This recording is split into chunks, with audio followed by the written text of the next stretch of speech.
ị ga-afụ na ihe anyị na-afụ na Alaba tata bụ ihe anya mmiri nyere ụmụ Igbo niile nọ na Alaba International Market. Hello and welcome to Adamazi TV. This is an updated news on the demolition of the Alaba International Market.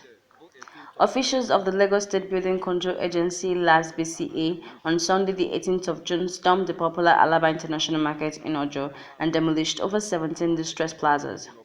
The Lagos State Building Control Agency officials, escorted by well-armed task force officials, stormed the market early in the morning to remove the defected building.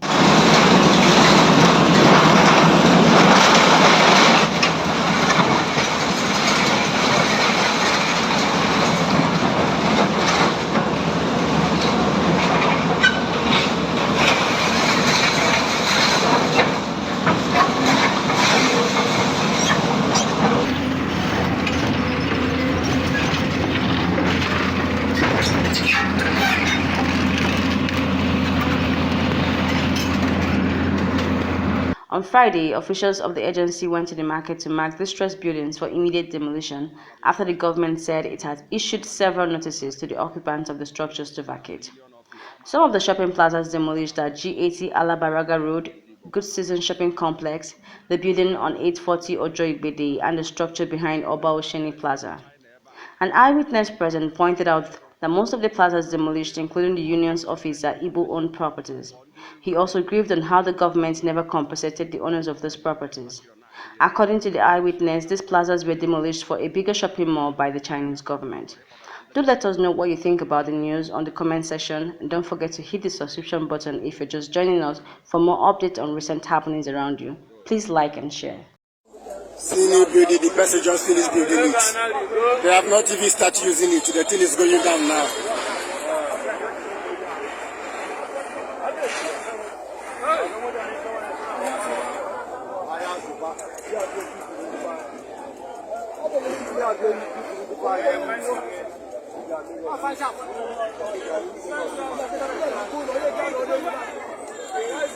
We are paying money. I'm paying 6,500 tenement rates to local government every year, and they never ask for more, and I didn't pay. So I don't know why they will just come over and break where I'm a family man.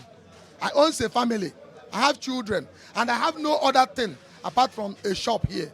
So I don't know why they want to break it. If they break it, where would you want us to go? Ihe anyị na-afụ na Alaba tata bụ ihe anya mmiri nyere ụmụ Igbo niile nọ na Alaba International Market. Maka na this week Friday ka e wetere quick notice. Oro today bụ Sunday bụ 18th of June 2023. Efu ka na demolish everywhere. Ka ihe abụrụ ihe mmụta nyere ndị Alaba ka amara ka isi ego property n'obodo anyị nọ n'ime, maka na ndị obodo a achọghị anyị. Ị na-afụ na plaza ndị Igbo docha adasịsị ota ka echi apịariko plaza ndị Igbo na Alaba International. Alaba News nọkwa ebe a na rịpọtụ. Ị ga-afụ union office, ama akụkwa union office na ọ ga-adakwa. Ya bụ property ndị Igbo ka a na-apịatụsi ya. Na information anyị na-enweta bụ na eresigo ndị China ebe a ndị nwere shopping mall a chọrọ ịrụ. But achọgodo ịrụ shopping mall, can't you pay compensation for ndị nwe the land and ndị nwe plazas? Then you bute katapiro na akịrị echi anyị ga-afụ ya chọrọ ịrụ ebe a, because ya nọrọ bụ na achọrọ ịkpọbata ndị China na Alaba International Market. So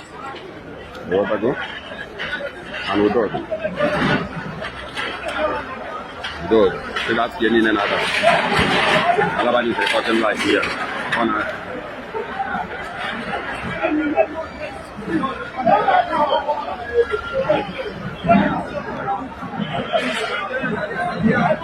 Yene ma bo beri mo ba normal news dana yene ma bo beri ya dia ya meri ri umi Igbo na Alaba International Market ka ndị Igbo nọ na Lagos wuru nka wee mụrụ ihe ebe ọ bụ na Africa property ka ndị Igbo mmeozi akụrụ ụlọ ka ibu na na akụ anyị ụlọ ọ bụghị ihe ọjọọ na iburu aka anyị wee nawa ụlọ eji ha kpata atụfu abụọ gara anyị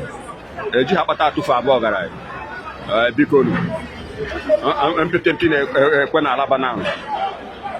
A small video on ongoing Alaba international Alaba demolition. You can see this building is about to go down.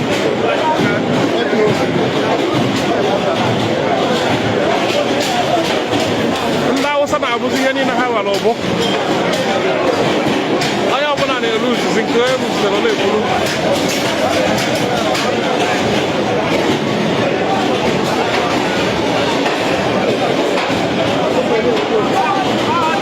You can see all live video on ongoing demolition in Alaba International Market. You can watch what is going on. Yes,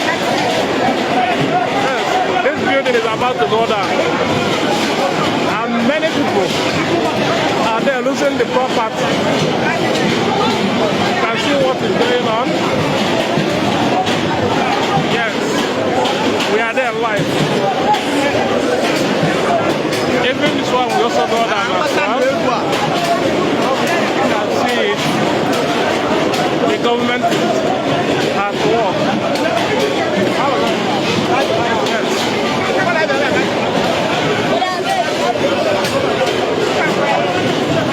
The building will go down.